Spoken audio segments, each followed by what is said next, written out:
Next topic साहब आज हम लोग पढ़ेंगे हीट ट्रीटमेंट। लेक्चर नंबर 8 की शुरुआत करेंगे साहब।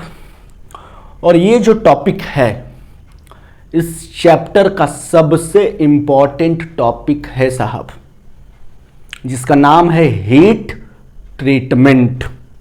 ठीक है, बहुत ही डिटेल में, बहुत ही आसान भाषा में इस पूरे टॉपिक को समझने की कोशिश करेंगे साहब। इस चैप्टर का सबसे इंपॉर्टेंट टॉपिक और ये लास्ट टॉपिक भी है। इसके बाद ये चैप्टर साहब फिनिश हो जाएगा। ठीक है, हीट ट्रीटमेंट इसमें क्या है देखिए। हीट ट्रीटमेंट हम लोग किसका करेंगे साहब? मेटल्स का करेंगे। अच्छा, हीट ट्रीटमेंट होता क्या है साहब? इसको ना उदाहरण से आप समझिए कि मान लीजिए आप जैसे खाना बनाते हैं तो आप खाना का हीट ट्रीटमेंट कर रहे हैं साहब।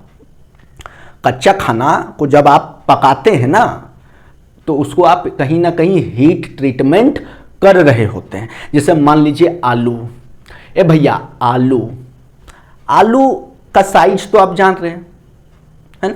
आलू का साइज अलग अलग है। आपने एक बड़ा साइज का आलू लिया, अब हम लोग उसका करने जा रहे हैं हीट ट्रीटमेंट।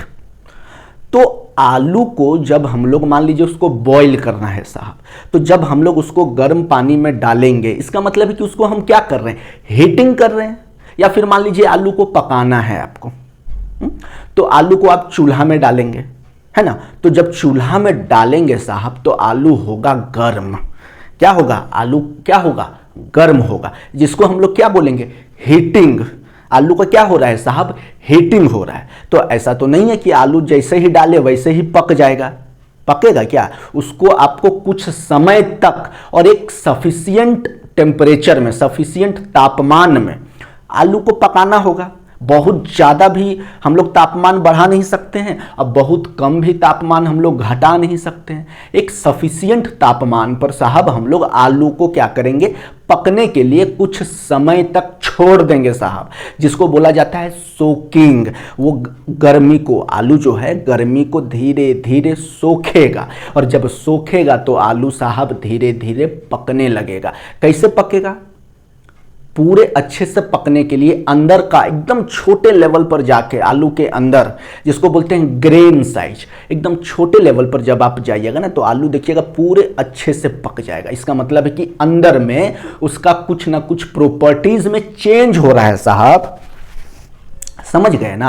आलू के प्रॉपर्टीज में क्या हो रहा है? चेंज हो रहा है। उसका फिजिकल प्रॉपर्टी चेंज हो गया। आलू को आप ऐसे हाथ में कच्चा दबाइए, नहीं दबेगा, लेकिन आलू पकने के बाद दबाइए साहब, दब जाता है, क्योंकि वो सॉफ्ट हो जाता है। सॉफ्ट कैसे हुआ? क्योंकि उसके अंदर का जो ग्रेन है साहब वो क्या हो गया? धीरे धीरे बदल गया। समझ गए? आलू का साइज वही है साहब, आलू का साइज सेम है, ना बढ़ेगा ना घटेगा, लेकिन अंदर का जो माइक्रो स्ट्रक्चर है, जो ग्रेन लेवल है, वो चेंज हो गया। तो उसके फिजिकल प्रॉपर्टी में भी बदलाव आया। आलू पहले कच्चा था, अब पक गया। समझ रहे? और उसके मैकेनिकल प्रॉपर्टीज में भी बदलाव आया। उसके बाद क्या होगा? आलू जब आप तुरंत चूल्हा से निकालेंगे तो क्या उसको आप ऐसे खा लेंगे क्या साहब? नहीं ना खाएंगे, उसको आप ठंडा होने देंगे। ठंडा होने देंगे ना साहब। और जब आलू ठंडा हो जाएगा, ठंडा होने को बोलते हैं हम लोग क्वेंचिंग। क्वेंचिंग तो होता है जो रैपिडली कूलिंग करते हैं, तुरंत कूलिंग करते हैं। समझ गए? तो जब हम आलू को चूल्हा से बाहर निकालेंगे फिर उसको हम लोग ठंडा होने के लिए छोड़ देते हैं। ठीक है, जब अच्छे से ठंडा हो जाएगा फिर आप उसका इस्तेमाल कर सकते हैं। आप उसका आलू भरता बनाइए या आलू खा जाइए। भैया आप तो खाना ही है ना। तो इस पूरे प्रोसेस को क्या बोलेंगे साहब? Heat treatment. बात समझ गए? हमने उदाहरण से आपको समझाने की कोशिश की। उसी तरह हीट ट्रीटमेंट में क्या होता है? हम लोग मेटल्स का हीटिंग करते हैं, चाहे वो फेरस मेटल हो या नॉन फेरस मेटल हो। ज़्यादातर हम लोग स्टील यानी फेरस मेटल का ही हम लोग ज़्यादातर क्या करते हैं साहब? हीटिंग करते हैं, है ना? मेटल्स का हीटिंग करेंगे। समझिए, बहुत अलग अलग तरीका से हीटिंग करते हैं। पहले डेफिनेशन समझिए कि it is a scientific process of heating and cooling. पहले हीट करेंगे, फिर थोड़ी देर के लिए उसको छोड़ देंगे, वो हीट होगा, फिर उसको हम ठंडा करेंगे। कूलिंग मेटल्स और alloys in a controlled way. Controlled way का मतलब होता है कि एक सर्टेन तापमान पर, समझ गए? To change their internal structure, अंदर के स्ट्रक्चर को चेंज करेंगे। कैसे? हीटिंग के माध्यम से। कैसे? कूलिंग के माध्यम से, जिसको माइक्रो स्ट्रक्चर बोला जाता है। And improve there mechanical and physical properties. समझ गए साहब? हीट ट्रीटमेंट करने से क्या होगा? देखिए, पहला चीज हमने बता चुका हूं आपको कि शेप और साइज में कोई बदलाव नहीं होगा। ए साहब, शेप और साइज में कोई बदलाव नहीं होगा। Shape and size of the materials are same. Clear है बात? आइए तीसरा नंबर पर, कौन कौन सी प्रॉपर्टी बढ़ेगी? हार्डनेस, हार्डनेस बढ़ेगी मेटल की। डक्टिलिटी, साहब सॉफ्ट हो जाएगा। टफनेस, वो आराम से क्या हो सकता है? एनर्जी को एब्जॉर्व कर सकता है अगर झटका से कोई फोर्स लग गया मेटल्स के ऊपर। वियर रेजिस्टेंस, हार्ड होने के कारण क्या होगा? उसके ऊपर घिसाई आसान नहीं होगी। और कोरोजन रेजिस्टेंस आर रिमूव्ड, और कोरोजन रेजिस्टेंस यानी जंग प्रतिरोधक क्षमता भी हम लोग हीट ट्रीटमेंट से बढ़ाते हैं। एक और उदाहरण समझिए साहब, ईंटा। ईंटा को जब आप भट्ठी में पकाते हैं तो वो भी कहीं ना कहीं एक हीट ट्रीटमेंट प्रोसेस ही कहलाता है साहब। समझ गए ना? पहले तो आपने मिट्टी से, सांचे से क्या बनाया? ईंटा बनाया। अब उसको क्या कीजिएगा? भट्ठी में डालिएगा तो हीटिंग होगा। अब हीटिंग होगा तो डाल के तुरंत निकाल लीजिएगा क्या? उसको तो आप छोड़िएगा ना, एक सर्टेन तापमान पर उसको आप कुछ घंटे के लिए छोड़िएगा साहब भट्ठी के अंदर में, जिसको सोकिंग बोलते हैं, है ना, ताकि ईंटा सिर्फ ऊपर से नहीं साहब, पूरे अंदर तक पक जाए बढ़िया से, एकदम माइक्रो लेवल पर जाके जो उसका ग्रेन साइज होगा ईंटा का वो सारा पक जाना चाहिए। ऐसा नहीं कि ईंटा ऊपर से लाल हो गया, तोड़ें तो अंदर से मिट्टी निकल रहा है, ऐसा नहीं होना चाहिए साहब। ईंटा पूरे अच्छे से पक जाना चाहिए, और उसको अच्छे से पकाने के लिए उसको हम कुछ समय के लिए भट्ठी में छोड़ेंगे ईंटा को, जिसको बोलते हैं सोकिंग, यानी कि वो तापमान को, गर्मी को सोखेगा। और उसके बाद हम लोग क्या करेंगे? भट्ठी से निकाल के ईंटा को ठंडा होने देंगे। समझ गए ना? उसको बोलते हैं कूलिंग। और जब कूलिंग हो जाएगा तो उसके बाद आप ईंटा का इस्तेमाल कर सकते हैं कंस्ट्रक्शन पर्पस के लिए। बात समझ गए? तो इसको क्या बोला जाएगा? Heat treatment. अब देखिए, एम ऑफ हीट ट्रीटमेंट, हमारा क्या मकसद है हीट ट्रीटमेंट करने के पीछे? पहला है टू इंक्रीज हार्डनेस। बहुत सा मेटल ऐसा भी होता है जो बहुत सॉफ्ट होता है, तो हम लोग हीटिंग करके और उसको रैपिड कूलिंग करते हैं। जैसे लोहा को पूरा गर्म, एकदम लोहा लाल है, और उसको आप तुरंत पानी में डाल दीजिए तो ऊपर का सरफेस हार्ड हो जाता है साहब। समझ गए? तो मेटल को हार्ड करने के लिए भी हम लोग हीट ट्रीटमेंट का इस्तेमाल करते हैं। टू इंक्रीज टफनेस, है ना, टफनेस यानी कि वो एनर्जी को एब्जॉर्व कर सके, है ना, उसके टफनेस को भी बढ़ाते हैं। टू इंप्रूव डक्टिलिटी, उसको सॉफ्ट बनाने का काम करते हैं। मान लीजिए मेटल बहुत ज़्यादा हार्ड है, उसको हम लोग गर्म करेंगे और गर्म करने के बाद उसको धीरे धीरे ठंडा करेंगे तो वो उसकी डक्टिलिटी जो प्रॉपर्टी है वो बढ़ जाती है, मतलब वो धीरे धीरे सॉफ्ट हो जाता है साहब metal. To relieve internal stress, क्योंकि देखिए कोई भी मेटल है बहुत हार्ड होता है तो अंदर में क्या होता है? बहुत सारे स्ट्रेस होते हैं, यानी अंदर में भी कुछ ना कुछ रेजिस्टेंस फोर्स लग रहा होता है ग्रेन साइज के ऊपर में, और जब अगर अंदर में स्ट्रेस लगेगा तो हो सकता है वो टूट जाए। तो जब हम लोग क्या करेंगे? डक्टिलिटी बढ़ाएंगे, और जब स्ट्रेस को घटाएंगे या हटाएंगे साहब, हीट ट्रीटमेंट जब हम करते हैं तो अंदर का स्ट्रेस भी खत्म होता है, जिसके कारण हम लोग लोहा को आसानी से बेंड कर सकते हैं। टूटेगा नहीं लोहा, आसानी से उसको किसी भी शेप में मोड़ सकते हैं। समझ गए? टू इंप्रूव मशीनेबिलिटी, जब पता है कि जब डक्टिलिटी बढ़ेगा तो उसकी मशीनेबिलिटी भी बढ़ेगी, आराम से उसके ऊपर हम लोग क्या कर सकते हैं? ड्रिलिंग कर सकते हैं, उसकी घिसाई कर सकते हैं, उसको आराम से काट सकते हैं। That is called machinability.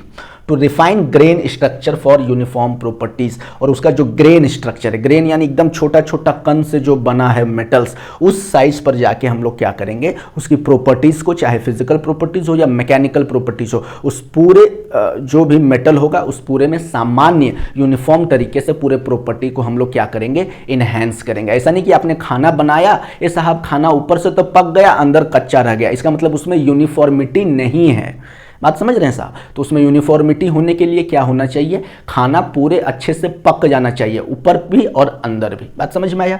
To enhance surface properties, heat treatment का इस्तेमाल हम लोग ऊपर का सरफेस को इनहेंस करने के लिए भी करते हैं। अभी पढ़ेंगे सरफेस ट्रीटमेंट क्या क्या होता है, सरफेस हार्डनिंग में ये सब आ जाता है। इस जो नंबर 8 है ना साहब, सरफेस हार्डनिंग, इसमें कार्बोराइजिंग है, नाइट्राइडिंग है, साइनाइडिंग है, फ्लेम हार्डनिंग है, इंडक्शन हार्डनिंग है, ये सारा का काम होता है सिर्फ सरफेस को हार्ड करना। और अलग अलग मेथड है, अभी समझाएंगे, चिंता नहीं कीजिए, बहुत इंपॉर्टेंट टॉपिक है। हीट ट्रीटमेंट टेक्निक, वो कौन कौन से टेक्निक हैं, कौन कौन सा तरीका है जिससे हम लोग मेटल के अंदर में ये सारे प्रॉपर्टीज को इन्हेंस कर सकते हैं। पहला है एनिलिंग, बहुत इंपॉर्टेंट प्रॉपर्टी है साहब, एनिलिंग। दूसरा है नॉर्मलाइजिंग, तीसरा है हार्डनिंग, हार्डनिंग को ही क्वेंचिंग बोलते हैं। ठीक है साहब, सब समझाएंगे एक एक करके पूरे डिटेल में, आपको इसी वीडियो में सब समझ में आ जाएगा। ये जो हीट ट्रीटमेंट टॉपिक को आप पूरा बढ़िया से आप देखिए इसको और समझिए और मेरे साथ बने रहिए, आपका सारा डाउट क्लियर हो जाएगा इस टॉपिक में। ठीक है साहब, हार्डनिंग के बाद चौथा है टेम्परिंग, टेम्परिंग के बाद है मार टेम्परिंग, फिर है ऑस टेम्परिंग, हार्डनेबिलिटी। ठीक है साहब, ये सारे तरीका है जिससे हम लोग एक मेटल को हीट ट्रीटमेंट कर सकते हैं। सरफेस हार्डनिंग, सरफेस हार्डनिंग में भी अलग अलग 5 तरीका है, carburizing, nitriding, cyaniding, flame hardening और इंडक्शन हार्डनिंग। बात समझ में आ गया साहब, एकदम सामान्य भाषा में कि हीट ट्रीटमेंट किसको बोलेंगे। ठीक है, चलिए इसको पहले आप लोग लिखिए, फिर हम आगे बढ़ेंगे एनिलिंग में। ठीक है, एनिलिंग क्या होता है पूरे विस्तार से समझेंगे, पहले आप इसको लिख लीजिए साहब। ठीक है साहब, टाइप्स ऑफ एनिलिंग या फिर एनिलिंग जो टॉपिक है उसको पढ़ने से पहले ये 2 चीज जानना बहुत ज़्यादा जरूरी है साहब, क्योंकि हर जगह आपको इस्तेमाल होगा ये 2 टर्म। पहला है क्रिटिकल टेम्परेचर और दूसरा है रिक्रिस्टलाइजेशन टेम्परेचर।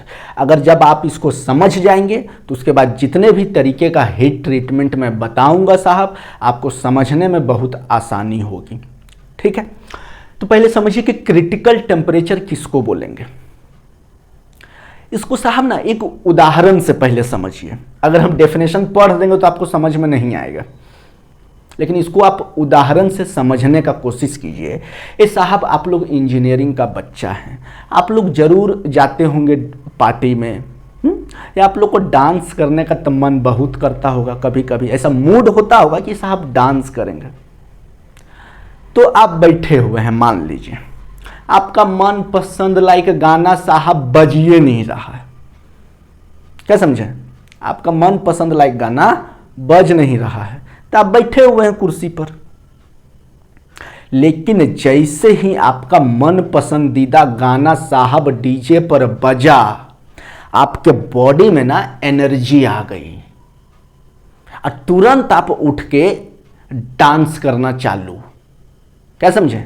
तो जिस पॉइंट पर आपकी एनर्जी कन्वर्ट हुई है ना सैड मूड से हैप्पी मूड में, उस पर्टिकुलर पॉइंट को ही बोलेंगे साहब क्रिटिकल टेम्परेचर।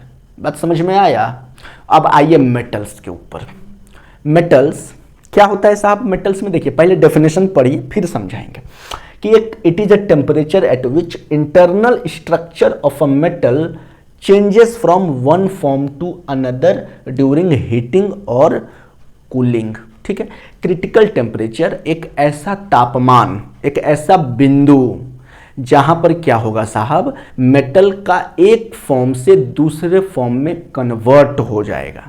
जैसे एग्जांपल स्टील, स्टील का क्रिटिकल टेम्परेचर से पहले साहब जो स्ट्रक्चर होता है ना, वो होता है फेराइट और पेरलाइट, फेराइट और परलाइट या पियरलाइट, जैसे आपको प्रोनाउंस करना है कीजिए ना साहब, लिखना सही चाहिए। ठीक है, फेराइट एंड पियरलाइट क्रिटिकल टेम्परेचर से पहले इसका स्ट्रक्चर होता है, और जैसे ही ये क्रिटिकल टेम्परेचर को पार करता है या क्रिटिकल टेम्परेचर के बिंदु को साहब छूता है स्टील, तुरंत इसका स्ट्रक्चर, इसका फेज चेंज हो जाता है किस में, ऑस्टेनाइट में। तो जिस टेम्परेचर पर साहब इसका फेज चेंज हो जाएगा ना, उसको बोलेंगे क्रिटिकल टेम्परेचर। बात समझ गए ना, बस इसका फॉर्म चेंज होगा साहब। ठीक है, फेज का मतलब यहां ये नहीं समझिएगा कि फेज चेंज का मतलब सॉलिड से लिक्विड, लिक्विड से गैस, नहीं, वो तो पूरा फेज चेंज होगा, इसमें स्टील स्टील ही रहेगा, अंदर का जो माइक्रो स्ट्रक्चरल फेज है वो चेंज होता है साहब। मान लीजिए कि फेराइट और पियरलाइट सॉफ्ट है, तो ऑस्टेनाइट में जब कन्वर्ट होगा तो स्टील बहुत हार्ड हो जाएगा, इसका मतलब माइक्रो स्ट्रक्चरल चेंज हुआ है उसमें। कब चेंज हुआ है, जब वो क्रिटिकल टेम्परेचर पर पहुंच गया या क्रिटिकल टेम्परेचर को पार कर गया। समझ गए। जैसे कि मान लीजिए एक एग्जांपल के लिए क्रिटिकल टेम्परेचर स्टील का हमने बताया 727 डिग्री सेल्सियस। देखिए क्रिटिकल टेम्परेचर हर मेटल का अलग अलग होता है साहब। स्टील में भी देखिए high carbon steel, low carbon steel, medium carbon steel, बहुत सा चीज़ पढ़ाया हूँ। हर किसी का जो है जो क्रिटिकल टेम्परेचर होगा वो अलग अलग होगा साहब। हमने एक सामान्य तौर पर हमने कंसिडर कर लिया कि स्टील का क्या होता है 727 डिग्री सेल्सियस। स्टील में जब हम आयरन कार्बन इक्विलिब्रियम डायग्राम सब जब साहब हम लोग पढ़ेंगे, आयरन कार्बन इक्विलिब्रियम डायग्राम, उसी में हम लोग समझेंगे फेराइट क्या होता है, पेयरलाइट क्या होता है, ऑस्टेनाइट क्या होता है, सीमेंटाइट क्या होता है, कैसे बनता है, एक एक चीज़ डिटेल में पढ़ेंगे साहब। बात समझ में आया? क्रिटिकल टेम्परेचर समझ गए ना? एक ऐसा तापमान जहां पर मेटल का जो स्ट्रक्चर है, इंटरनल स्ट्रक्चर, वो वन फेज से दूसरे फेज में शिफ्ट हो जाएगा, कन्वर्ट हो जाएगा। समझ गए? उसी को हम लोग बोलेंगे क्रिटिकल टेम्परेचर। नेक्स्ट समझिए रिक्रिस्टलाइजेशन टेम्परेचर। रिक्रिस्टलाइजेशन टेम्परेचर, इसको भी एक उदाहरण से समझिए साहब। मान लीजिए कि आप दिन भर काम किए, दिन भर बहुत मेहनत किए, 10 घंटा काम किए हैं बहुत। अब जब आप काम करके आइएगा तो बहुत दिमाग स्ट्रेस नहीं रहेगा साहब, बहुत स्ट्रेस में रहिएगा आप, टेंशन में एकदम थके हारे रहिएगा। लेकिन जब आप घर आइएगा और आपको बढ़िया खाना मिल जाए, आपका मनपसंद खाना मिल जाए, तो आपके शरीर में साहब क्या होगा, जो स्ट्रेस वाला सेल था, जो कोशिकाएं थी, स्ट्रेस टेंशन वाला कोशिकाएं, वो हट जाएगी और नया कोशिकाएं आपके बॉडी में बन जाएगी, है ना, जो क्या करेगा, आपके बॉडी को एनर्जेटिक बॉडी में कन्वर्ट करेगा। आप खुश हो जाइएगा, आपका मिजाज बदल जाएगा साहब। बात समझ गए? तो रिक्रिस्टलाइजेशन टेम्परेचर उसको बोलेंगे जो क्या करेगा, जब भी कोई भी धातु, कोई भी मेटल जब रिक्रिस्टलाइजेशन तापमान पर पहुंचेगा तो उसका जो स्ट्रेस्ड, जो छोटे छोटे ग्रेन स्ट्रक्चर होंगे वो चेंज हो जाएंगे। किस में? फ्रेशली न्यू ग्रेन स्ट्रक्चर में। नया नया स्ट्रक्चर, नया नया ग्रेन, छोटे छोटे माइक्रो लेवल पर जो नया ग्रेन है वो बनने लगेगा। एग्जाम्पल से समझिए, मान लीजिए लोहा, ये साहब लोहा, अब लोहा का मान लीजिए आपको पीट पीट के एक कुल्हाड़ी बनाना है। क्या बनाना है साहब? कुल्हाड़ी। तो लोहा को क्या कीजिएगा, गर्म करके पीटिएगा, पीटिएगा ना साहब। तो चलिए जब आप गर्म कीजिएगा तो वो तो चलिए एक अलग कंडीशन है। इसको आप ऐसे समझिए कि एक लोहा है और उसको हम रूम टेम्परेचर पर पीटना चालू कर दिए। समझ गए? एक लोहा है, उसको बेंच वाइस में फंसा लिए हैं और हथौड़ा से पूरा पीट रहे हैं लोहा को। और जब लोहा को पूरा पीटेंगे तो लोहा का जो स्ट्रक्चर है वो चेंज होगा ना साहब, उसका शेप बदल जाएगा ना साहब, उसका ढांचा बदल जाएगा ना साहब। जब बदल जाएगा इसका मतलब क्या हुआ कि जो उसका स्ट्रक्चर होगा, इंटरनल माइक्रो स्ट्रक्चर, वो तो फैल जाएगा। अगर हम लोहा को पीट पीट के, गर्म करके नहीं पीटना है साहब, ठंडा रूम टेम्परेचर पर, रूम टेम्परेचर यानी जो सामान्य कितना होता है room temperature, 37 degree Celsius, 37 degree Celsius. अगर इतने ही तापमान पर लोहा को हथौड़ी से पीटेंगे तो लोहा का जो शेप है, साइज है, वो बदल जाएगा ना। इसका मतलब है कि उसका जो इंटरनल ग्रेन है वो कहीं ना कहीं फैल गया, डिसलोकेट हो गया, अपने जगह से हट गया। तो जब हट जाएगा तो इसका मतलब क्या हुआ, उसमें स्ट्रेस डेवलप हो जाएगा। स्ट्रेस यानी तनाव डेवलप हो जाएगा और उस तनाव को हम लोग दूर करने के लिए क्या करेंगे, उसको हीटिंग करेंगे। क्या करेंगे साहब? हीटिंग करेंगे। कहाँ हीटिंग करेंगे? रिक्रिस्टलाइजेशन तापमान तक हीटिंग करेंगे। और जब इस तापमान पर वो जाएगा स्ट्रेस्ड ग्रेन, तो जो स्ट्रेस ग्रेन है उसके जगह पर नए फ्रेश ग्रेन बनना शुरू हो जाएंगी, जो स्ट्रेस वाले को दूर कर देंगे और फ्रेशली न्यू ग्रेन, जो उसके ऊपर बिल्कुल भी कोई तनाव नहीं है, कोई स्ट्रेस नहीं है, वो नया ग्रेन बन जाएगा। और उसके बाद जो प्रॉपर्टी है स्टील की या मेटल की वो इन्हेंस हो जाएगी साहब, उसके अंदर से स्ट्रेस हट जाएगा। जैसे ही स्ट्रेस हटा आप तो बहुत रिलैक्स फील कीजिएगा, तो लोहा भी बहुत रिलैक्स फील करेगा, अब उसके अंदर कोई डिफेक्ट नहीं आएगा। समझ गए ना साहब? तो रिक्रिस्टलाइजेशन टेम्परेचर एक ऐसा टेम्परेचर होगा जहां पर स्ट्रेस्ड ग्रेन हट जाएंगे और फ्रेशली न्यू ग्रेन बनेंगे। कब? कोल्ड वर्किंग प्रोसेस में। कोल्ड वर्किंग किसको बोलते हैं? जब लोहा को, फिर से समझिए साहब, बहुत इंपॉर्टेंट कंसेप्ट है। कोल्ड वर्किंग उसको बोलेंगे जब लोहा को हम लोग रूम टेम्परेचर पर पीट पीट के उसका शेप और साइज को बदल देंगे, उसको बोलेंगे हम लोग क्या? Cold working process. Hot working किसको बोलेंगे? ए साहब लोहा को गर्म कर देंगे पूरा लाल, और गर्म करके पीटेंगे उसको, समझ गए ना, तब उसको बोलेंगे हॉट वर्किंग। कोई दिक्कत है?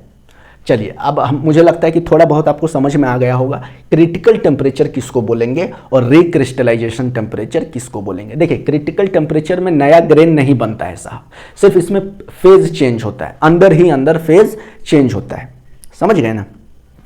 जैसे भाई आलू का एग्जाम्पल दिया था ना इससे पहले, थोड़ी देर पहले, कि आलू के अंदर में जब आलू कच्चा है तो उसका ग्रेन स्ट्रक्चर अलग है, और जब वो एक सर्टेन तापमान पर जाएगा तो आलू पूरा क्या हो जाएगा, पूरा पक जाएगा अच्छा से, तो उसका ग्रेन स्ट्रक्चर अलग है। इसका मतलब है कि पहले कच्चा वाला जो ग्रेन स्ट्रक्चर था वो कन्वर्ट हो गया पक्का हुआ ग्रेन स्ट्रक्चर में। तो जिस पॉइंट पर वो कन्वर्ट होगा उस तापमान को ही बोलेंगे क्रिटिकल टेम्परेचर। और इसमें क्या होगा, नया नया ग्रेन बनता है साहब, इसमें फ्रेशली न्यू ग्रेन बनेंगे। देखिए it is a temperature at which new strain free grains start to form inside a cold working अभी समझाया metal, replacing the old stresses one, जो ओल्ड जो पहले से खींचा हुआ तनाव भरा जो ग्रेन है वो हट जाएगा और उसके जगह पर फ्री ग्रेन फ्रेश ग्रेन बनेगा। ठीक है, this makes the metal soft and ductile again, और इससे क्या होगा, मेटल फिर से सॉफ्ट हो जाएगा, डक्टाइल हो जाएगा, उसकी प्रॉपर्टी इनहेंस हो जाएगी और उसके अंदर से जो डिफेक्ट होंगे वो डिफेक्ट फ्री हो जाएंगे। रिक्रिस्टलाइजेशन टेम्परेचर हमने स्टील का थोड़ी देर के लिए मान लिया कि 400 से 600 डिग्री सेल्सियस के आसपास होता है। इसके अगर ऊपर जाएंगे तो क्या होगा, नया ग्रेन बनना शुरू हो जाता है, और जैसे जैसे नया ग्रेन बनेगा उसका फेज भी चेंज होता है साहब। ठीक है, चलिए इसको आप लिख लीजिए। फिर अब हम पढ़ेंगे पहला annealing and types of annealing क्या होता है साहब, बहुत ही इंपॉर्टेंट टॉपिक। फर्स्ट राइट, चलिए फर्स्ट हीट ट्रीटमेंट हम लोग पढ़ेंगे साहब, जिसे बोला जाता है एनीलिंग। एनीलिंग में क्या होता है, देखिए एनीलिंग एक हीट ट्रीटमेंट प्रोसेस है जिसमें क्या होता है, पहले हम लोग मेटल को हीट करते हैं। कहाँ हीट करेंगे, फर्नेस में। कहाँ हीट करेंगे साहब, फर्नेस में, यानी भट्ठी में हीटिंग करेंगे किसको, मेटल को। और जब हीटिंग करेंगे तो क्या होगा, पहला स्टेप तो हीटिंग है साहब, कि हम उसको गर्म करेंगे, और जब हम उसको गर्म करेंगे, मेटल को हीट करेंगे, तो मेटल किस में कन्वर्ट होगा साहब, ये पहले हम लोग समझेंगे साहब एनीलिंग। एनीलिंग क्या है, ये पहला हीट ट्रीटमेंट एक टेक्निक है। और एनीलिंग में क्या होता है साहब, एनीलिंग में सबसे पहले हम लोग मेटल को हीट करते हैं, मेटल को गर्म करेंगे, और जब मेटल को हीट करेंगे तो उसके बाद क्या करते हैं, उसको कहाँ पर हीट करेंगे मेटल को साहब, भट्ठी में ना हीट करेंगे साहब। और जब मेटल को हीटिंग करेंगे, पहला स्टेप है मेटल को हीट करेंगे, फिर दूसरा स्टेप है साहब कि मेटल को भट्ठी में कुछ समय के लिए, कुछ घंटे के लिए एक सर्टेन तापमान पर उसको हम लोग छोड़ देंगे ताकि वो हीट को एब्जॉर्व करे। ठीक है, और तीसरा जो स्टेप है साहब कि मेटल को ठंडा करेंगे। अच्छा, ठंडा कैसे करेंगे, आपको कोई दिमाग नहीं लगाना है, बस भट्ठी में ही ठंडा हो जाएगा। जैसे जैसे भट्ठी का जो आग है वो बुझता जाएगा और जो मेटल है वो धीरे धीरे ठंडा होता जाएगा। बहुत आसान तरीका। एक एग्जांपल लीजिए, ईंटा का भट्ठी जो होता है, ईंटा को सबसे पहले भट्ठी में डालते हैं, या चिमनी ईंटा बना रहे हैं तो भी हम लोग भट्ठी में डालेंगे। तो जब भट्ठी में डाल रहे हैं तो उसको हीटिंग बोलेंगे, और जब उसको सर्टेन तापमान पर कुछ घंटों के लिए छोड़ देंगे तो उसको सोकिंग बोलेंगे। सोकिंग का मतलब क्या हो रहा है, सोकिंग प्रोसेस में क्या हो रहा है साहब, जो हीट है, हीट एनर्जी, वो ईंटा क्या कर रहा है, उसको सोख रहा है, तब ना ईंटा पकेगा साहब। और उसको कुछ घंटे के लिए इसलिए छोड़ते हैं ताकि ईंटा पूरी तरह से पक जाए। और लास्ट में क्या होता है, ईंटा देखिएगा आप, भट्ठी में क्या होता है, जैसे जैसे भट्ठी का आग बुझता जाता है, ईंटा धीरे धीरे भट्ठी में ही क्या होता है, ठंडा होता जाता है। और जब पूरे तरह से भट्ठी ठंडा हो जाता है तो ईंटा को निकाल लेते हैं। बस इसी को बस आप समझिए कि मेटल में भी यही करते हैं साहब। मेटल को पहले भट्ठी में डालकर हीटिंग करेंगे, उसको कुछ घंटे के लिए छोड़ देंगे, और उसके बाद उसको भट्ठी में ही ठंडा होने के लिए छोड़ देंगे साहब। इसी को बोलते हैं एनीलिंग। बस it is a heating process in which metal is heated to a specific temperature. एक सर्टेन तापमान पर उसको हम लोग हीटिंग करेंगे, held long enough for its internal structure to adjust. कुछ घंटों के लिए उस भट्ठी में उसको छोड़ देंगे एक सर्टेन तापमान पर, जिसके कारण क्या होगा, उसका जो अंदर का स्ट्रक्चर है, अंदर की जो ग्रेन्स है, वो क्या होगा, एडजस्टमेंट होगा। हो सकता है अगर बहुत हार्ड है मेटल तो धीरे धीरे सॉफ्ट होगा, ठीक है। और फिर उसको हम लोग धीरे धीरे फर्नेस में ही, भट्ठी में ही ठंडा होने के लिए छोड़ देंगे। इसी को साहब बोलेंगे एनीलिंग, एकदम आसान भाषा में, ठीक है। ये क्या करेगा, ये क्या करता है साहब, it changes the micro structure from a harder stressed condition to a softer stressed free state. मान लीजिए कि मेटल बहुत हार्ड है, उसको हमको सॉफ्ट करना है तो उसको गर्म करेंगे। अच्छा, हम अगर एक मान लीजिए नॉन मेटल की बात कर देते हैं, प्लास्टिक। प्लास्टिक क्या है, बहुत हार्ड है, बहुत हार्ड है साहब। मान लीजिए प्लास्टिक है, एक पाइप है और उसको एक लोहा के अंदर में प्लास्टिक के पाइप को घुसाना है, लेकिन जो डायमीटर है ना साहब, प्लास्टिक का पाइप का जो डायमीटर है वो बहुत कम है, लोहा में घुस ही नहीं पा रहा है। तो क्या करते हैं बताइए, क्या करते हैं, पाइप को ना गर्म करते हैं। जब पाइप को गर्म करेंगे, क्योंकि वो प्लास्टिक से बना हुआ है, तो वो सॉफ्ट हो जाता है, लचीला हो जाता है। और जब लचीला हो जाता है तो उसको हम आराम से लोहा के जो डायमीटर जिसका बड़ा था उसमें हम लोग घुसा देते हैं। और जब घुसाने के बाद क्या होगा, वो ठंडा हो जाएगा। और जब ठंडा हो जाता है तो फिर वो टाइट हो जाता है। गेटिंग और नॉट, बस वही काम है मेटल में भी साहब। मेटल को पहले हीटिंग करेंगे, हीटिंग करने के बाद उसको कुछ घंटा के लिए छोड़ देंगे ताकि उसका अंदर का जो ग्रेन स्ट्रक्चर है वो चेंज होगा, और उसको भट्ठी में ही ठंडा होने के लिए छोड़ देते हैं, ठीक है। ये दोनों के लिए एप्लीकेबल है, फेरस और नॉन फेरस मेटल के लिए भी साहब, ठीक है। दोनों में ही हम लोग हीट ट्रीटमेंट यानी एनीलिंग करते हैं। क्या है इसका मकसद, ऑब्जेक्टिव क्या है, पहला है it makes the metal soft. अगर हार्ड मेटल है उसको गर्म करेंगे तो वो सॉफ्ट होगा, अगर सॉफ्ट होगा तो उसकी डक्टिलिटी बढ़ जाएगी और इम्पैक्ट लोड सहने की क्षमता बढ़ जाएगी, टफनेस बढ़ जाएगी। अंदर का जो स्ट्रेस है वो भी अभी जस्ट समझाया था, रिक्रिस्टलाइजेशन टेम्परेचर समझाया था ना, उसमें क्या होता था, जो हमने बताया था, नया जो ग्रेन बनता था, पुराना स्ट्रेस ग्रेन हटता था, तो इसमें क्या होगा, स्ट्रेस भी इसमें क्या होगा, जो ग्रेन है जो खिंचे हुए हैं, इलोंगेटेड हैं, तनाव में है, वो हट जाएंगे, ठीक है। It gives metal a smooth and uniform grain structure, और क्या होगा, पूरा मेटल में क्या होगा, एक यूनिफॉर्मिटी होगी, एक यूनिफॉर्म ग्रेन स्ट्रक्चर का पूरा जो है वो एक मेटल बन जाएगा। उसकी जो साहब जो यूनिफॉर्म हो जाएगा, ईंटा जब पकेगा तो पूरा चारों तरफ से पकता है ना, बढ़िया से ईंटा पकता है तो उसको बोलेंगे यूनिफॉर्मली पका हुआ है। उसी तरह मेटल भी अगर माइक्रो स्ट्रक्चर चेंज होगा साहब तो पूरा मेटल्स में होगा ना, तो उसको बोलेंगे कि यूनिफॉर्म ग्रेन स्ट्रक्चर चेंज हुआ है उसमें। It makes the metal easy to cut और मशीन, अगर वो डक्टाइल हो जाएगा तो आसानी से उसको हम काट सकते हैं, ड्रिलिंग कर सकते हैं, उसको मशीन कर सकते हैं, छील सकते हैं, प्लेन कर सकते हैं। इट कैन इम्प्रूव इलेक्ट्रिकल और मैग्नेटिक प्रॉपर्टीज, मेटल को जब हीट करते हैं ना साहब तो धीरे धीरे उसके अंदर चुंबकीय गुण भी आता है, चुंबकीय प्रॉपर्टी भी आती है जब मेटल को हीट करते हैं, तो इसके अंदर में इलेक्ट्रिकल और मैग्नेटिक प्रॉपर्टीज भी क्या होगी, कुछ कुछ स्टील में बढ़ती है। कितने तरह के एनीलिंग होते हैं देखिए, एक एक करके हम लोग 8 तरह के एनीलिंग को पढ़ेंगे एकदम डिटेल में साहब। पहला है फुल एनीलिंग, दूसरा है process annealing, stress relief annealing, recrystallisation annealing, spheroidising annealing, diffusion annealing, bright annealing और आइसोथर्मल एनीलिंग। इसको पूरा डिटेल में पढ़ेंगे, ठीक है साहब। चलिए इसको आप लोग लिख लीजिए,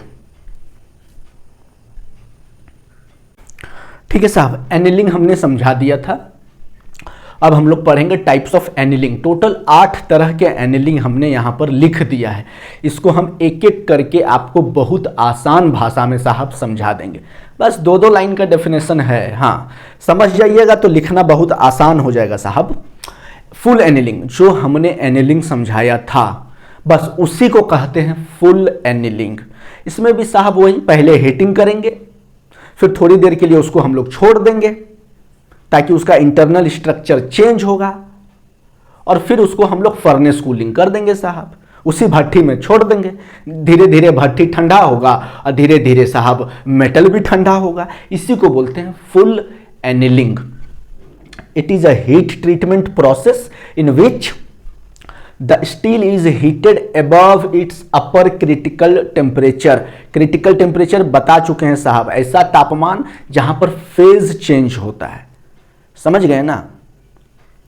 जैसे स्टील में हमने बताया था फेराइट होता था और पेरलाइट होता था, और जब फेज चेंज होगा तो साहब वो ऑस्टेनाइट बनता था।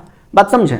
तो इसमें क्या होगा, जो भी हीटिंग होगा वो अबव क्रिटिकल टेम्परेचर पर होगा। उसके बाद क्या करेंगे, हेल्ड एट दैट टेम्परेचर, उस तापमान पर उसको हम लोग छोड़ देंगे और धीरे धीरे धीरे धीरे साहब फर्नेस कूलिंग पर छोड़ देंगे, उसको वहां से निकालेंगे नहीं। मान लीजिए आपने चाय बनाया, चाय को हम सर गैसे के ऊपर छोड़ देंगे, होने दीजिए ठंडा, ठंडा हो जाएगा तब उसको हम लोग निकालेंगे। मेटल में क्या होता है, फर्नेस में ही छोड़ देते हैं, अलग से उसको हम लोग कोई हवा का सप्लाई नहीं करेंगे, पानी से ठंडा नहीं करेंगे, ठीक है, भट्ठी में ही छोड़ देंगे, भट्ठी धीरे धीरे ठंडा होगा, मेटल भी धीरे धीरे ठंडा होगा, ठीक है साहब। तो मेन एम क्या है फुल एनीलिंग का, कि भैया हमको जो मेटल है उसको सॉफ्ट बनाना है, उसके अंदर से इंटरनल स्ट्रेस को, है ना, जो ग्रेन पर तनाव है उसको तनाव मुक्त बनाना है, ठीक है साहब। नेक्स्ट है प्रोसेस एनीलिंग।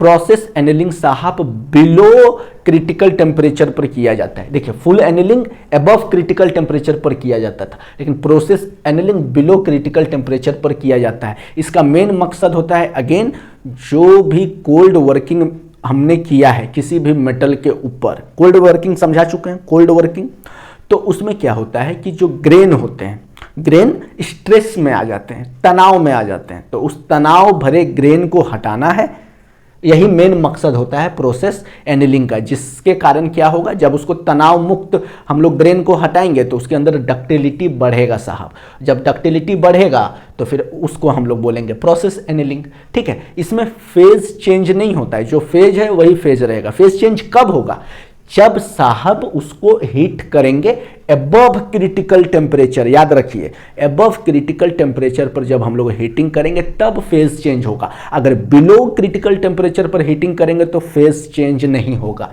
प्रोसेस एनीलिंग में साहब देखिए critical below the critical temperature लिखे हैं, इसीलिए यहां पर लिखा है it does not completely change the phase just like a full annealing. बात समझ में आया। नेक्स्ट है स्ट्रेस रिलीफ एनीलिंग। ये साहब इसी से पता चलता होगा, स्ट्रेस रिलीफ का मतलब होता है तनाव भरे जो ग्रेन्स हैं उसको हम लोग क्या करेंगे, तनाव मुक्त करेंगे, बस यही करना है स्ट्रेस रिलीफ एनीलिंग में। इसका मेन गोल क्या है, to remove internal stresses from a metal without significantly changing its structure और हार्डनेस। ना इसके स्ट्रक्चर को चेंज करेंगे, ना साहब इसके हार्डनेस को चेंज करेंगे, बस हम लोग हटाएंगे, तनाव भरे ग्रेन को हम लोग हटाएंगे, ठीक है। ये मॉडरेट टेम्परेचर पर किया जाता है, बिलो क्रिटिकल टेम्परेचर। और अभी कंसेप्ट बताए हैं कि जब भी बिलो क्रिटिकल टेम्परेचर होगा फेज चेंज नहीं होगा, ठीक है साहब। नेक्स्ट है रिक्रिस्टलाइजेशन एनीलिंग। रिक्रिस्टलाइजेशन भी बहुत अच्छे से साहब समझा चुके हैं। रिक्रिस्टलाइजेशन का मतलब होता है नए ग्रेन का फॉर्मेशन होना और स्ट्रेस्ड ग्रेन को दूर हटाना। यानी जब स्ट्रेस्ड ग्रेन दूर होगा तो उसी के जगह पर नया ग्रेन, फ्रेश ग्रेन बनेगा, समझ गए, जिससे क्या होगा, डिफेक्ट फ्री मेटल हमको मिलेगा। ये एक ऐसा हीट ट्रीटमेंट प्रोसेस है जो क्या करता है, कोल्ड वर्क मेटल, हमने बताया था कोल्ड वर्क, रूम टेम्परेचर पर किसी लोहा को खूब पीटेंगे तो लोहा का शेप चेंज हो जाएगा ना, तो उसको बोलेंगे कोल्ड वर्क मेटल, ठीक है। तो क्या होगा इसमें फ्री ग्रेन्स बनेगा और इसमें साहब क्या करेंगे, metal is heated above the recrystallisation temperature. हर किसी का जो रिक्रिस्टलाइजेशन टेम्परेचर है साहब वो अलग अलग होता है, ठीक है। But below it's critical temperature, इसमें फेज चेंज नहीं होगा, ठीक है, क्योंकि ये क्या बता रहा है, बिलो क्रिटिकल टेम्परेचर पर हम लोग क्या करेंगे साहब, हीट ट्रीटमेंट करेंगे। नेक्स्ट है स्फेरोडाइजिंग एनीलिंग। स्फेरोडाइजिंग एनीलिंग का मेन काम होता है कि जो बहुत हार्ड मेटल है, मतलब जो हाई कार्बन मेटल है, इसको सॉफ्ट बनाना है, यही काम होता है स्फेरोडाइजिंग एनीलिंग में। इसमें क्या होता है, एक ऐसा हीट ट्रीटमेंट प्रोसेस है जिसमें हम लोग क्या करते हैं साहब, हाई कार्बन स्टील के लिए यूज करते हैं। इसमें जो भी अंदर में ग्रेन्स होते हैं ना उसको ग्लोब्यूलर यानी गोल आकार ग्रेन में बदल देते हैं, और जब गोल आकार ग्रेन में बदलेंगे तो वो सॉफ्ट हो जाता है। तो क्या करेगा, ये पूरे मटेरियल को सॉफ्ट बना देगा, और जब सॉफ्ट हो गया तो फिर उस पर मशीनिंग करना बहुत आसान हो जाएगा। इसको भी हम लोग कहां पर हीट करते हैं, बिलो क्रिटिकल टेम्परेचर। नेक्स्ट है diffusion annealing. Diffusion annealing, diffusion का मतलब क्या होता है साहब ना, कि पूरे मेटल में है ना इक्वल अमाउंट ऑफ ग्रेन या सेम तरह के कंपोजिशन पूरे मेटल में होना चाहिए। एग्जाम्पल समझिए, मान लीजिए आप पानी में चीनी घोल रहे हैं, ठीक है, तो चीनी को पूरा घोलिए जिससे कि एक गिलास पानी में चीनी का जो टेस्ट है ना वो कम और ज़्यादा ना हो, इसको बोलेंगे यूनिफॉर्म।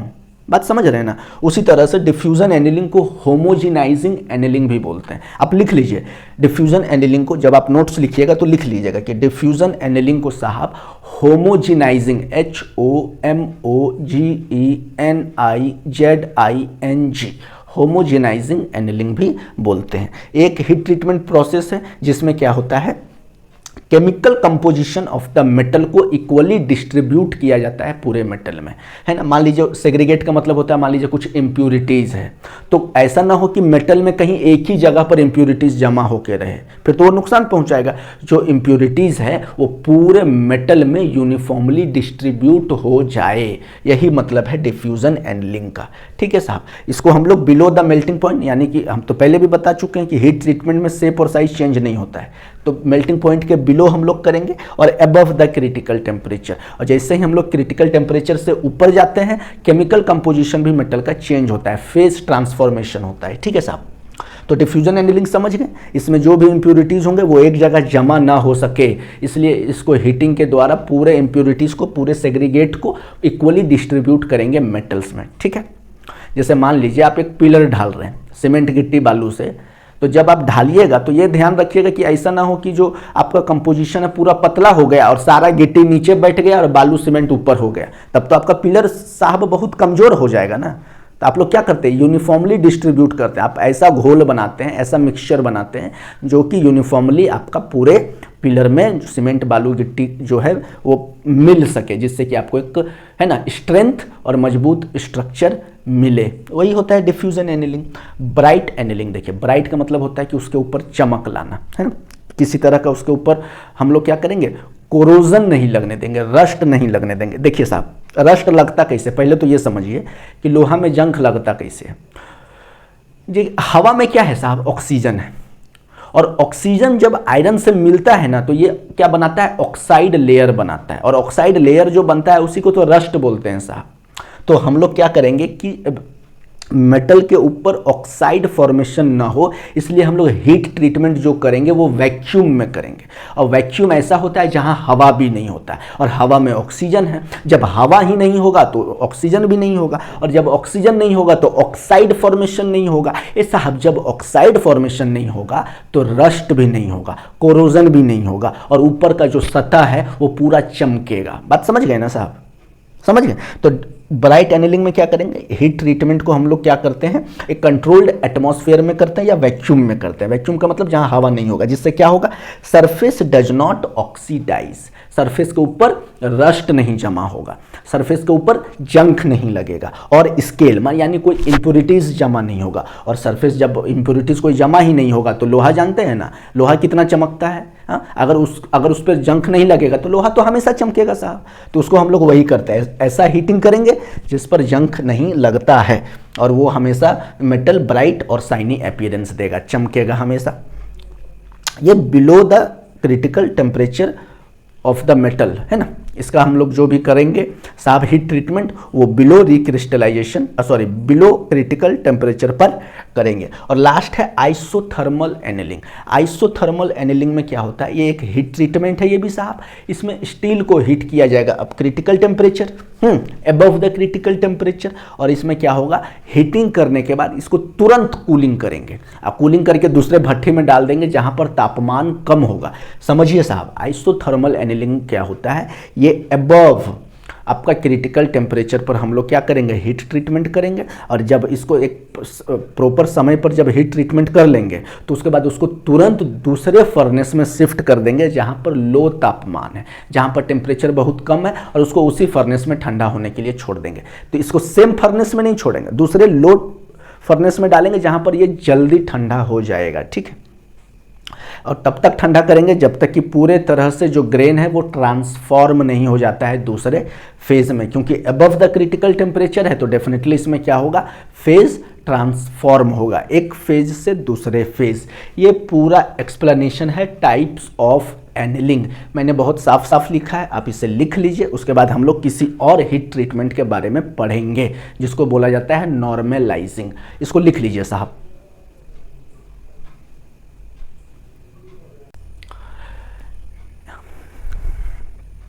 ठीक है। एनिलिंग के बाद है नॉर्मलाइजिंग।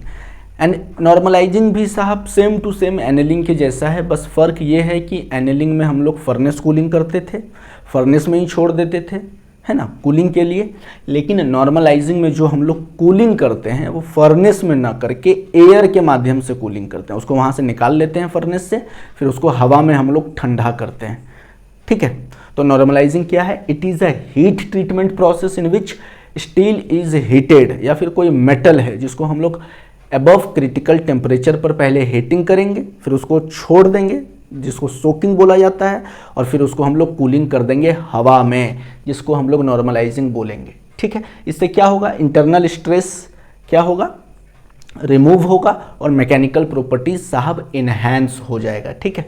तो हमने लिखा है here cooling is done in air not in furnace.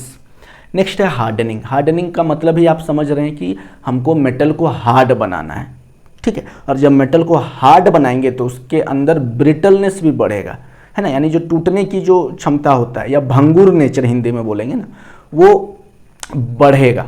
तो हार्डनिंग क्या होगा? एक हीट ट्रीटमेंट प्रोसेस है जहाँ पर स्टील को या मेटल को हीट करते हैं अबव क्रिटिकल टेम्परेचर, जिससे वो क्या बन जाता है? ऑस्टेनाइट। ऑस्टेनाइट एक फॉर्म है किसका? स्टील का, जो बहुत हार्ड होता है ना। उसके बाद इसको हम लोग सडन से कूलिंग करेंगे, रैपिड कूलिंग करेंगे, और रैपिड कूलिंग को ही क्वेंचिंग बोला जाता है। इसमें क्या होता है? एक ऐसा हीट ट्रीटमेंट प्रोसेस जिसमें हीटिंग करेंगे, कहाँ करेंगे? अबव क्रिटिकल टेम्परेचर हीटिंग करेंगे, जिससे क्या बन जाएगा? स्टील ऑस्टेनाइट बन जाएगा, और जैसे ही ऑस्टेनाइट बनेगा उसको हम लोग रैपिड कूलिंग कर देंगे, जिसको क्वेंचिंग बोला जाता है, ठीक है। और ये कूलिंग साहब करेंगे या तो पानी में करेंगे, वाटर में, या एयर में करेंगे, या ऑयल में करेंगे, ठीक है। ऑयल में भी हम लोग ठंडा करते हैं। तो इसका मेन गोल क्या है हार्डनिंग का? इंक्रीज हार्डनेस, हार्डनेस बढ़ाएंगे और ताकत बढ़ाएंगे। डेफिनेटली जब हार्डनेस बढ़ेगा स्टील का तो उसका स्ट्रेंथ भी बढ़ेगा साहब, ताकत भी बढ़ेगा, ठीक है। नेक्स्ट है टेम्परिंग। हार्डनिंग के बाद ही टेम्परिंग होता है। देखिए, हार्डनिंग में आपने स्टील को या मेटल को बहुत हार्ड बना दिया, उसकी ब्रिटलनेस जो प्रॉपर्टी होती है उसको बढ़ा दिया। टेम्परिंग में क्या करेंगे? टेम्परिंग में अगेन क्या करते हैं? उसको हीटिंग करते हैं, सो दैट कि उसकी जो ब्रिटलनेस प्रॉपर्टी बहुत ज़्यादा बढ़ गई थी हार्डनिंग में, ये साहब टेम्परिंग में उसके हार्डनेस को कम करने की थोड़ा कोशिश करेंगे, है ना। तो अगर कम करेंगे तो उसका ब्रिटलनेस भी कम होगा, समझ रहे हैं ना क्या है? देखिए, it is a heat treatment process done after hardening to reduce brittleness and improve toughness of steel. अगर थोड़ा सा वो कम ब्रिटल होगा तो फिर वो एब्जॉर्बिंग, मतलब झटका को एब्जॉर्व करने का क्षमता बढ़ेगा, टफनेस बढ़ेगा, है ना। हार्डनिंग क्या करता था? स्टील को बहुत हार्ड बनाता था, है ना, और ब्रिटल भी बना। हार्ड बनाया ठीक है, लेकिन ब्रिटल भी बना देता था ना, फिर वो टूटने का खतरा ज़्यादा रहेगा। तो टेम्परिंग करते हैं सो दैट कि हार्डनेस और डक्टिलिटी ये दोनों को साहब हम बैलेंस कर सकें, इसलिए टेम्परिंग करते हैं, ठीक है। तो the steel is heated below the critical temperature, ठीक है। स्टील को क्या करेंगे? क्रिटिकल टेम्परेचर से कम तापमान पर इसको हम लोग क्या करेंगे साहब? हीटिंग करेंगे, थोड़ा देर के लिए छोड़ देंगे, और फिर उसको धीरे धीरे ठंडा होने के लिए छोड़ देंगे।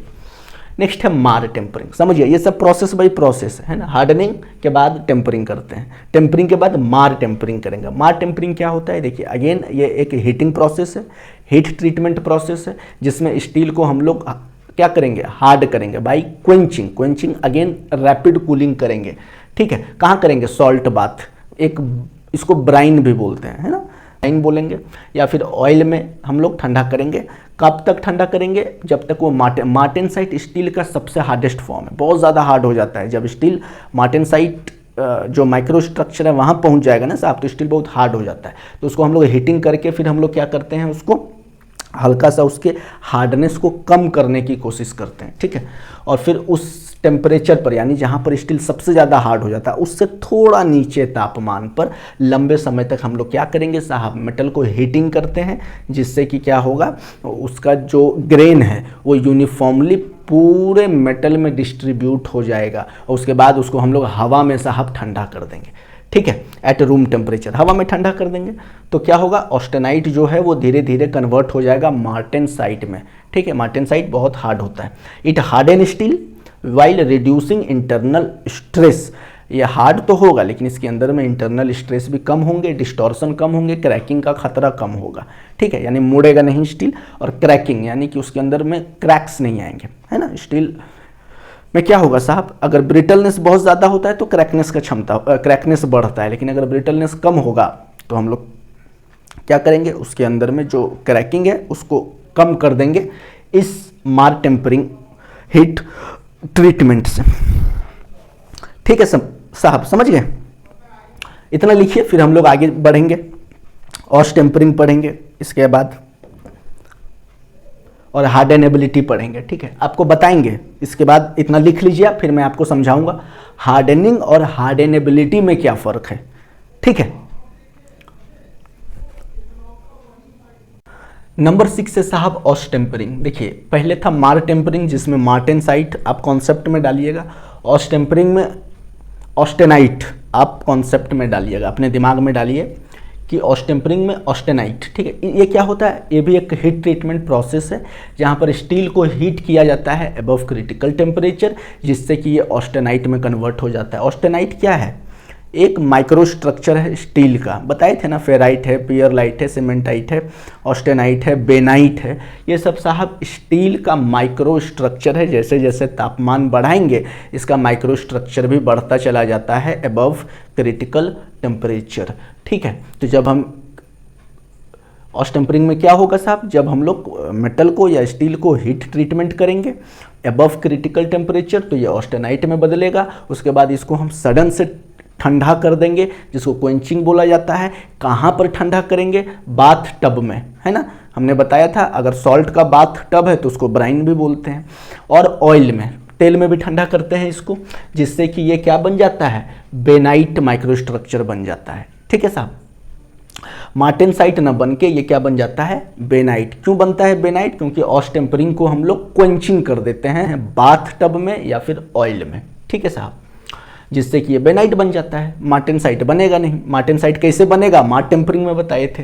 तो इसमें मेन गोल क्या है साहब, the main goal is to produce steel that is strong, tough और less brittle than conventionally hardened steel. ठीक है, मेन काम है इसमें स्टील को स्ट्रॉन्ग बनाना है, टफ बनाना है, ब्रिटलनेस प्रॉपर्टी घटाना है। ठीक है साहब, ऑश टेम्परिंग। नंबर 7 है हार्डनेबिलिटी। हार्डनेबिलिटी, इससे पहले हमने हार्डनेस बताया था। हार्डनेस का मतलब क्या होता था कि कोई भी मेटल कितना हार्ड है, कितना कठोर है, लेकिन हार्डनेबिलिटी क्या बोलता है कि कोई भी मेटल कितने गहराई तक कठोर है साहब। मान लीजिए कि किसी मेटल की थिकनेस इतना मोटा है ना, तो वो कितना गहरा तक पेनिट्रेट कर पाया है हार्डनेस, उसको बोलेंगे हार्डनेबिलिटी। बात समझ रहे हैं साहब? ऐसा तो नहीं कि खाली ऊपरी का सतह ही हार्ड है, अंदर सॉफ्ट है ना, और कहीं ऐसा तो नहीं कि बहुत अंदर तक हार्डनेस जो है वो पेनिट्रेट कर चुका है मेटल को, बहुत अंदर तक हार्ड हो चुका है, इवन पूरा थिकनेस तक हार्ड हो चुका है, जितनी मोटाई है वो पूरा हार्ड हो गया, उसको बोलेंगे हार्डनेबिलिटी। ठीक है साहब, क्या होता है देखिए, it is the ability of the steel to be harden through its thickness. मोटाई पर डिपेंड करता है हार्डनेबिलिटी, कितने मोटाई तक, कितनी गहराई तक जो है मेटल हार्ड हुआ है। By forming martensite when cooled from austenitising temperature during heat treatment.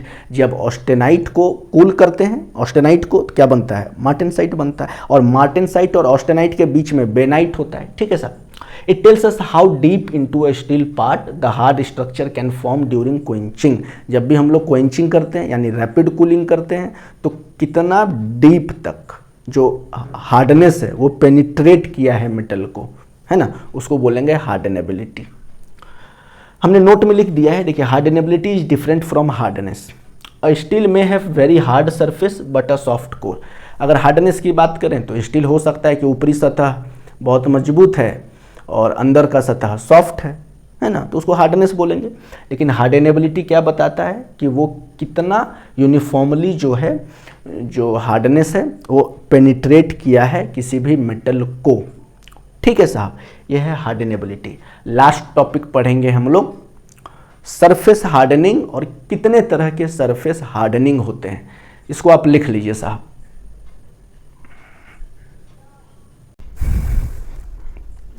Last topic है साहब इस चैप्टर का सरफेस हार्डनिंग, नेक्स्ट वन। अच्छा, सरफेस हार्डनिंग से आप समझ रहे हैं कि सिर्फ ऊपर के सतह को हम लोग हार्ड करते हैं, और ऊपर के सतह को हार्ड करने के लिए अलग अलग तरीके हैं। उन सारे तरीकों को हम लोग एक एक करके पढ़ेंगे साहब। सरफेस हार्डनिंग क्या है देखिए, it is a heat treatment process in which only outer surface of the steel component is hardened while the inner core remains soft and tough. सिर्फ ऊपरी सतह को हार्ड करेंगे और अंदर का सतह जो है वो सॉफ्ट रहेगा और टफ रहेगा, यानी कि वो शॉक को एब्जॉर्व कर सके। ठीक है साहब, इससे क्या होगा, ऊपरी सतह जब हार्ड हो जाएगा तो वियर रेजिस्टेंट हो जाएगा, जल्दी घिसेगा नहीं, बहुत ज़्यादा फ्रिक्शन होगा तो वो घिसेगा नहीं, है ना। While maintaining a ductile core to absorb shock, तो ऊपर का सरफेस हार्ड हो गया तो साहब क्या हो गया, उसमें वियरिंग का जो क्षमता है वो बढ़ गया, है ना। फ्रिक्शन होने के बाद जल्दी ऊपरी सतह घिसेगा नहीं क्योंकि बहुत हार्ड सरफेस है, और अंदर का सरफेस सॉफ्ट है जिससे कि बहुत सारा सडन लोड, अगर सडन लोड पड़ेगा तो उसको भी वो बर्दाश्त कर सकता है, क्योंकि अंदरूनी सतह सॉफ्ट है और ऊपर का सतह कैसा है साहब, हार्ड है। हमने पढ़ाया था आपको, रेलवे का जो चक्का बनता है ना लोहा का, उसमें ऊपर का जो सतह होता है वो हार्ड होता है और अंदर का सतह जो होता है वो सॉफ्ट होता है। कौन कौन से मेथड हैं सरफेस हार्डनिंग के, कार्ब्यूराइजिंग, नाइट्राइडिंग, साइनाइडिंग, फ्लेम हार्डनिंग और इंडक्शन हार्डनिंग। कार्ब्यूराइजिंग में क्या होता है, जो लो कार्बन आपका जो स्टील होता है ना, लो कार्बन स्टील को हम लोग क्या करते हैं, एक एटमॉस्फेयर में उसको रखते हैं जहाँ पे कार्बन एटम डिफ्यूज्ड कराते हैं, और जब कार्बन एटम को डिफ्यूज्ड कराते हैं ऊपरी सतह पर, तो जब कार्बन एटम ऊपर बैठ जाएगा ना तो उसको तुरंत से हम लोग क्वेंचिंग कर देंगे, ठंडा कर देंगे, जिससे क्या होगा, एक कार्बन का ऊपरी सतह बन जाता है, जिससे कि क्या होगा साहब, मेटल का ऊपरी परत काफ़ी हार्ड हो जाता है। देखिए, it is a surface hardness heat treatment in which low carbon steel is heated, है ना, इन ए कार्बन रिच इन्वायरमेंट। ठीक है, लो कार्बन स्टील होगा उसको गर्म करेंगे, कहाँ पर गर्म करेंगे, कार्बन रिच इन्वायरमेंट में, जहाँ बहुत सारा कार्बन एटम्स क्या करेगा साहब, सरफेस के ऊपर में जमा हो जाएगा, डिफ्यूज हो जाएगा, उसमें मिल जाएगा, सरफेस लेयर में मिल जाएगा, है ना। कार्बोराइजिंग करने के बाद तुरंत साहब उस स्टील को क्वेंचिंग कर देंगे, यानी ठंडा कर देंगे, ठीक है, जिससे कि वो हार्ड मार्टेनसाइट में कन्वर्ट हो जाएगा और कोर जो है वो सॉफ्ट ही रहेगा। ठीक है, टफ रहेगा और सॉफ्ट रहेगा। इसका इस्तेमाल कहाँ होता है, जहाँ पर वियर रेजिस्टेंस को बढ़ाना है, जल्दी घिसेगा नहीं आपका ऊपरी सतह, है ना। मान लीजिए हमको पूरा जो है मटेरियल को क्या करना है, ब्रिटल नहीं बनाना है, सिर्फ ऊपरी सतह को हार्ड बनाना है, लेकिन जो अंदरूनी सतह होगा उसको सॉफ्ट रखना है, उसको इम्पैक्ट जो लोड होगा उसको सहने लायक बनाना है, तो हम लोग कार्बोराइजिंग कर सकते हैं। और नाइट्राइडिंग में क्या करते हैं, बस नाइट्रोजन गैस को हम लोग क्या करते हैं, ऊपरी सतह में जो नाइट्रोजन रिच इन्वायरमेंट है उसी को हम लोग क्या करते हैं, मेटल के ऊपर में डिफ्यूज़ कराते हैं, क्योंकि उसमें हीटिंग करेंगे पहले मेटल को, और ऊपर से क्या करेंगे हम लोग, नाइट्रोजन गैस को, नाइट्रोजन एटम्स को हम लोग डिफ्यूज़ कराते हैं। और इसमें क्वेंचिंग का कोई ज़रूरत नहीं है, ये अपने आप जैसे ही डिफ्यूज्ड होगा फिर ठंडा हो जाएगा अपने आप, और ये हार्ड हो जाता है सरफेस इसका। देखिए, it is a surface hardening heat treatment in which nitrogen atoms are diffused into the surface of steel, है ना, and relatively at low temperature, कम तापमान पे, जिसके कारण क्या होगा, एक नाइट्राइड लेयर बन जाएगा लोहा के ऊपर, सॉरी स्टील के ऊपर, है ना, और सरफेस को हार्ड बना देगा। It does not require quenching, इसमें कोई ज़रूरत नहीं है, तो इसलिए इसमें क्रैकिंग का भी खतरा नहीं होता है ना। लोहा को बहुत गर्म है, तुरंत ठंडा करेंगे तो बहुत जल्दी हार्ड हो जाता है, तो उसमें क्रैकिंग का खतरा होता है। इसमें क्वेंचिंग करेंगे ही नहीं तो साहब क्रैक का खतरा नहीं रहेगा। और इससे क्या होता है, बहुत हार्ड सरफेस, वियर रेजिस्टेंट जो सतह है वो प्रोड्यूस किया जाता है, और अंदरूनी सतह सॉफ्ट और टफ ही रहेगा। समझ गए साहब, कार्बोराइजिंग में कार्बन एटम डिफ्यूज कराएंगे स्टील को हीटिंग करते समय, और नाइट्राइडिंग में नाइट्रोजन एटम को डिफ्यूज्ड करेंगे स्टील का हीटिंग के समय में। ठीक है, पहले ये इतना लिख लीजिए, फिर हम लोग साइनाइडिंग पढ़ेंगे, फ्लेम हार्डनिंग और इंडक्शन हार्डनिंग। इसके बाद इस चैप्टर का द एंड हो जाएगा साहब। लिखिए,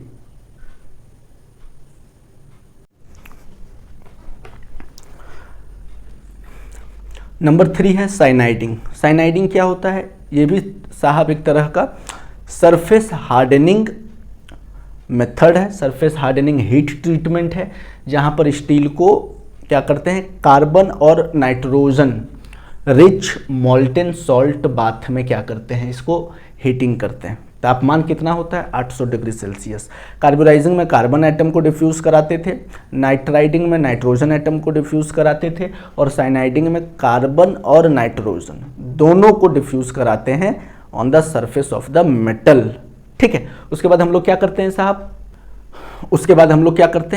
साहब जब हम लोग सरफेस को डिफ्यूज़ करा देते हैं कार्बन और नाइट्रोजन दोनों से, तो उसके बाद उसको क्वेंचिंग करते हैं, सडन कूलिंग करते हैं। किस में करेंगे कूलिंग साहब, वाटर नहीं तो फिर ऑयल में, जिससे कि उसका सरफेस जो है वो हार्ड हो जाएगा और अंदर का सरफेस साहब सॉफ्ट ही रहेगा, ठीक है, और टफ, सो दैट कि वो झटका को बर्दाश्त कर सके। साइनाइडिंग देखिए, it is a surface hardening heat treatment in which steel is heated in a carbon nitrogen rich molten salt bath. ठीक है, मोल्टेन सॉल्ट बाथ को हम लोग ब्राइन भी बोलते हैं। ठीक है, usually sodium cyanide at a moderate temperature about 800 degree Celsius. Both carbon and nitrogen are diffused into the steel surface forming a hard wear resistant layer. The inner core remains soft and tough, giving the component strength and shock resistance. Cyaniding is faster than carburizing. ठीक है ना, carburising से ज़्यादा fast जो है surface hardening कौन करता है, साइनाइडिंग करता है। ठीक है, आफ्टर साइनाइडिंग क्या होगा, steel is quenched in water और oil to harden the surface. I think समझ में आ गया होगा। ठीक है, इसमें कार्बन और नाइट्रोजन दोनों को मिला के हम लोग डिफ्यूज़ कराते हैं on the surface of the metal. ठीक है, उसके बाद इसको क्वेंचिंग कर देंगे तो फिर ये सरफेस हार्ड हो जाएगा। बहुत इजी है, बहुत ज़्यादा हार्ड नहीं है ये सारी चीज़ें, बहुत आप आसानी से समझ पाएंगे। ये साहब बहुत देर से पढ़ा रहे हैं, तो अब जो बॉडी का जो लेवल है ना, एनर्जी लेवल, वो डाउन हो गया है साहब। ठीक है, अब लास्ट है, इसको आप बर्दाश्त कीजिए, उसके बाद हम लोग इस चैप्टर को द एंड कर ही दिए हैं, बस समझ लीजिए। Flame hardening. फ्लेम हार्डनिंग क्या होता है, फ्लेम हार्डनिंग भी एक सरफेस हार्डनिंग हीट ट्रीटमेंट है साहब, जहाँ पर स्टील के सरफेस को हार्ड किया जाता है। ठीक है, बाई हाई टेम्परेचर फ्लेम, जिसमें कौन सा गैस होगा, ऑक्सीजन और एसिटिलीन, और दोनों को मिला के क्या बोलते हैं, ऑक्सी एसिटिलीन फ्लेम। ठीक है साहब, इससे क्या होता है, जो सरफेस है वो हार्ड हो जाता है, फिर इसको हम लोग तुरंत क्वेंचिंग कर देंगे।